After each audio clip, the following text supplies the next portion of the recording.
Hello students, आपको exam में ये बीएससी सेकेंड ईयर का यूनिट 1 का क्वेश्चन है थर्मोडायनेमिक्स का, जिसमें आपको क्वेश्चन डायरेक्ट पूछा जाता है prove that CP minus CV is equal to R. है ना। अब आपको यहाँ पे समझना है सीपी और सीवी क्या है ना। तो जब भी सी के नीचे में पी लिखा है मतलब ये नियत दाब पर ऊष्माधारिता है, सीवी लिखा है मतलब नियत आयतन पर ऊष्माधारिता है। तो इसका कहने का मतलब यह है कि नियत दाब पर ऊष्माधारिता और नियत आयतन पर ऊष्माधारिता दोनों के मानों का अंतर एक गैस नियतांक के बराबर होता है। अब इसे हम सिद्ध करके देखेंगे। तो सबसे पहले आपको एग्जाम में ये पता होना चाहिए सीपी बराबर क्या होता है, del H upon del T, और बाहर में पी। अब ये पी इधर क्यों लिखा है, क्योंकि देखो ये नियत दाब पर है इसलिए पी यहाँ पे लिखा है, तो पी इधर भी लिखेगा। ठीक है। अब उसके बाद यहाँ से हम क्या देखेंगे, सी वी है मतलब यहाँ पे वी नीचे लिखा है। ठीक है।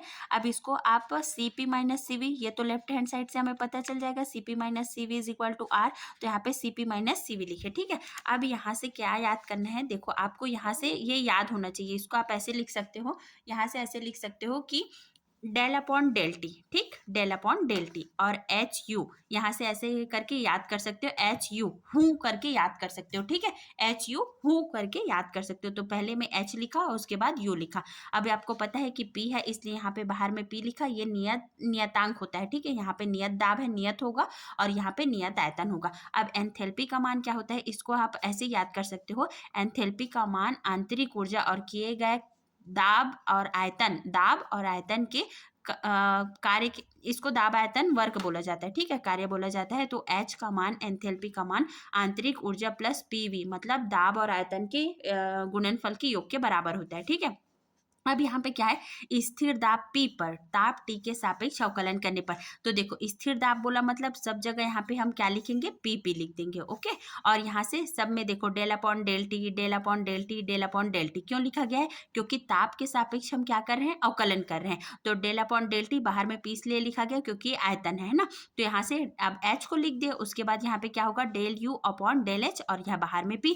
और देखो दाब स्थिर है इसलिए यहाँ पे हम del P upon del T नहीं लिखे। ठीक, और यहाँ से del we upon del T P. अब ना समीकरण एक, यहाँ पे समीकरण एक में हम ये del H upon del T नियत दाब पर इसका मान रखेंगे। तो यहाँ से क्या होगा, C P minus C we is equal to, अब डेल एच का मान क्या हुआ, del you upon del T P और plus P del we upon del T P यहाँ से लिखे, और माइनस ये यहाँ से आ गया del you upon del T बाहर में वी। ठीक है। अब इसको हम समीकरण रोमन नंबर वाला 1 दे देते हैं। ठीक है। अब यहाँ पे क्या है, जो आंतरिक ऊर्जा है जिसे हम U से डिनोट करते हैं, ये फंक्शन है किसका, V एंड T मतलब आयतन और ताप का। ठीक है, आंतरिक ऊर्जा आयतन और ताप का फलन होता है। ठीक है।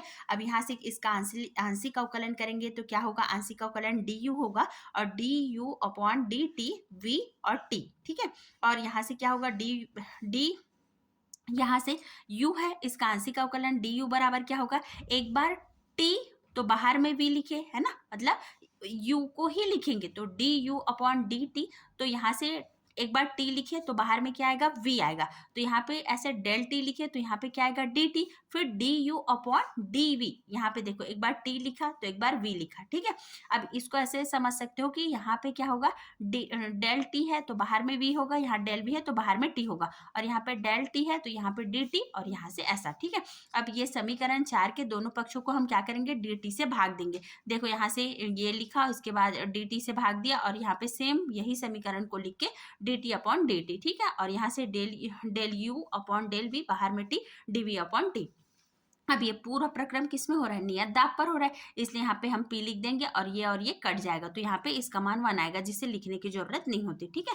उसके बाद del U upon del v t, और यहाँ से d v upon d t बाहर में P, क्योंकि पूरा प्रक्रम क्या हो रहा है, नियत दाब पर हो रहा है। अब यहाँ से d u upon d T के मान को हम क्या करेंगे, ये जो समीकरण एक नाम दिए ना, यहाँ पे रख देंगे। ठीक है, यहाँ पे रखेंगे। तो यहाँ पे रखेंगे तो क्या होगा, देखो यहाँ पे जब हम इस समीकरण का मान रखेंगे तो Cp माइनस Cv, और ये देखो यहाँ पे D u upon d T P है ना, जिसका मान हमने ये निकाला है ना, D u upon d T P, इसका मान क्या आएगा, ये देखो ये पूरा यही लिखेंगे D u upon d T V, और यहाँ पे ये जो दोनों टर्म्स है इसको लिखे, plus P del we upon t, और यहाँ से d u upon d t और वी लिखा गया। ठीक है।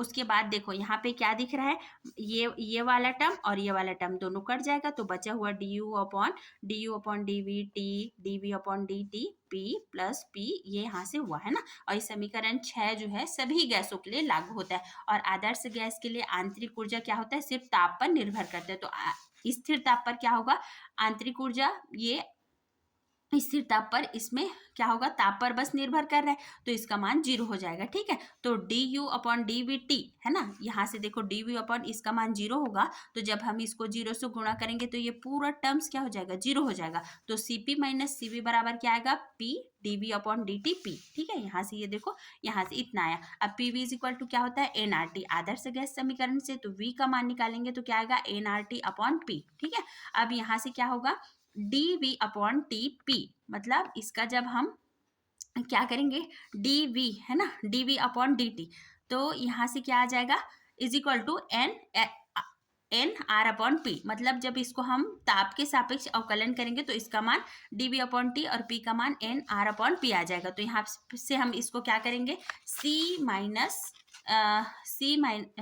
P minus C we is equal to p, और यहाँ del we upon del T, बाहर में p का मान कितना है, ये एन आर अपॉन पी। ठीक है, तो यहाँ से क्या हो जाएगा, ये p और ये p कट जाएगा, तो n into r into n. और जो आदर्श गैस है उसमें 1 मोल गैस के लिए n का मान क्या होगा, नंबर ऑफ मोल्स 1 होगा, तो r को 1 से इंटू करेंगे तो ये 1 आता है। Cp minus Cv is equal to r, यही हमें सिद्ध करना था, इसे इति सिद्धम लिखा जाता है। Thank you.